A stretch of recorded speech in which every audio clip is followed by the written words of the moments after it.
So probably the most surprising thing about the new Netflix original movie Penguin Bloom is that there isn't a single penguin to be seen.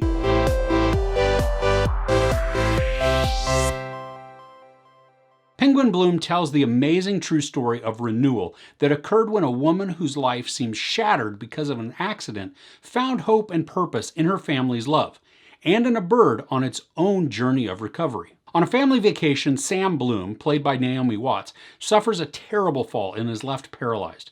She was a very active person, and we see through flashbacks and establishing scenes how she surfed and she played with her 3 sons and her husband, and she led a very active lifestyle. And the new normal that she finds herself in is obviously a very rough transition. Watts gives a pretty emotional performance. She's raw, and it's easy to buy her frustration and anger at her circumstances. In addition to Watts, we have Andrew Lincoln playing her husband, Jackie Weaver portraying her mom, and Rachel House as Gay, a kayak instructor whom she befriends. There's also an outstanding performance from Griffin Murray Johnson playing Noah, the oldest of the Bloom boys. He gives a pretty touching performance too. So the name of the movie comes because one day the boys find an injured and abandoned baby magpie and they bring it home to care for it. And because it's black and white, they decide on the name Penguin.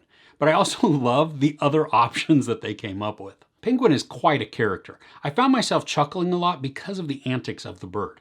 It reminded me both of a puppy and a toddler, and there's a point at the beginning of its stay at the house where it becomes nerve-wracking and agitating, and we begin to feel the frustration that Sam is feeling as she listens to the bird squawk. And while Sam is very reluctant to have the bird at the house, they do form a connection. And I don't think the parallel between the two is subtle. I mean, we have 2 injured beings who are hopefully on a path of recovery. So yes, this is a story of recovery and healing. It's predictable, but it's not syrupy or run-of-the-mill mushy.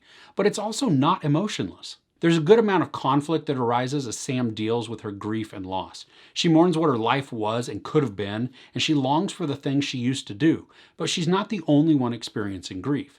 And all the while we have a bird who's becoming a companion and bringing a whole lot of healing. While this could have really While this could have gone into all the nuances of watching Sam heal physically, it doesn't waste time on that and gives us the crux of the story, which is her journey. There are serious relationship issues that are tackled, and while they don't go into massive detail to fully unpack them like a counseling session, we get enough to move the story forward and feel satisfied with the experience. The film could have examined more of some of Sam's outlying relationships. I mean, we see the awkwardness between her mom, her sister, even a coworker, and we can infer what some of that tension is. Sam is still trying to reconcile how she is now with how she was before the accident, and that causes her grief, and then relationship tension. I like how they did explore the relationship between Sam and her husband. Andrew Lincoln does a good job, especially for the screen time that he has. They have some real emotional moments and some good conversations, and I appreciate the honest feel that comes from the dialogue. I think maybe some of that has to do with the fact that this movie is based on the book, which was written by Sam's husband, and so it gives some genuineness to what transpires. The dynamic between Sam and her oldest son Noah is heartbreaking. And there's so much going on that is unspoken, but it still translates so well visually. There are quick glances and ignored conversations that give us the sense of what both are feeling.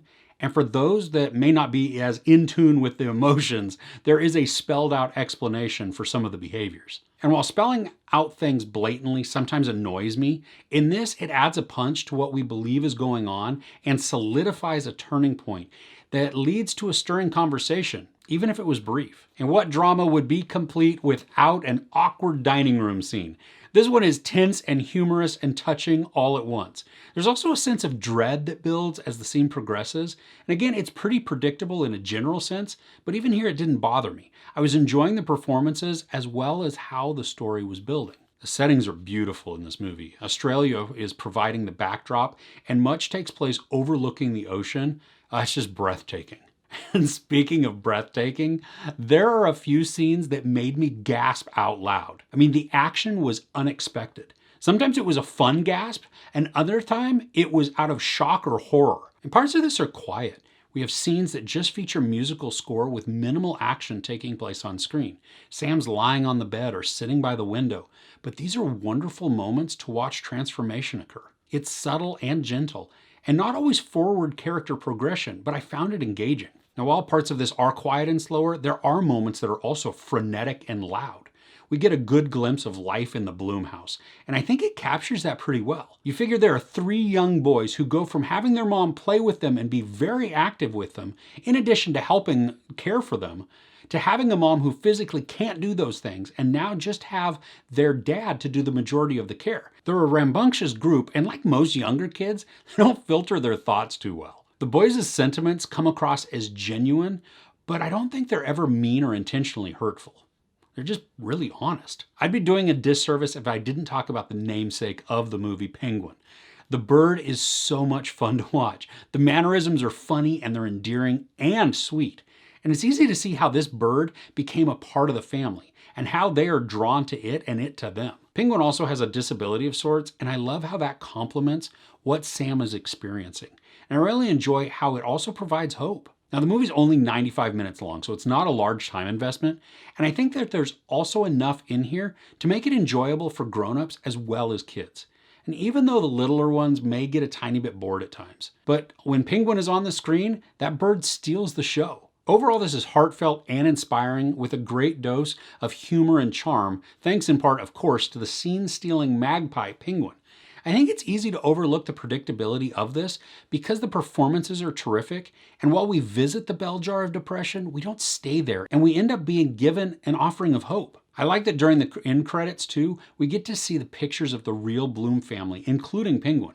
It's cool to see how well the film captured a lot of the look and feel of their life. There's no sex or nudity, some profanity, and a little bit of violence. I give Penguin Bloom 4 out of 5 couches. So what animal would you want for a non-traditional pet? I'd love to have an otter, but I think they'd cause a massive mess in the house. Let me know yours though in the comments below. If you enjoyed this review, please give it a like. Also, don't forget to share and subscribe. I'm Chris. This is Movies and Munchies. Thanks for couching with me.